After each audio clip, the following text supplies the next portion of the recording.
تھی دوبارہ میں جمع منع ہے. اب اس کے بعد انسان جو ہے دوبارہ اگر جمع کرنا چاہے تو کیا کرے؟ ایک بار اس نے جمع کر لی اپنی بیوی سے, اب ایک اور بار ایک ہی رات میں کرنا چاہتا ہے.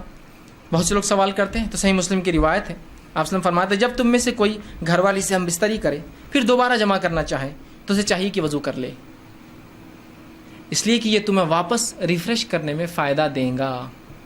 مینٹلی آپ پھر ریفریش ہو جاتے ہیں. تو ظاہر سی بات ہے عورت کے لیے بھی ہے تو مرد کے لیے ہے, تو عورت کے لیے وضو یاد رکھی, ورنہ عورتیں پوچھتی ہمارے لیے کیا, آپ کے لیے وضو ہے. تو مرد اگر بیوی سے ہم بستری کرے اور دوبارہ کرنا چاہے تو جسٹ دونوں وضو کے لیے جائے, اس سے نشاط اور انرجی بڑھ جاتی ہے انسان کے اندر.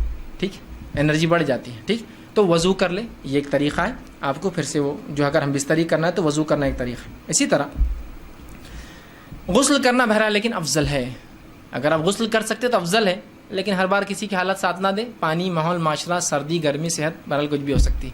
لیکن وضو تو بہرحال میں سمجھتا ہوں مطلب بہت آسان ہے. ٹھیک, آپ جو ہے اس کو کر سکتے ہیں. اسی طرح جو ہے جمع کب کرنا افضل ہے,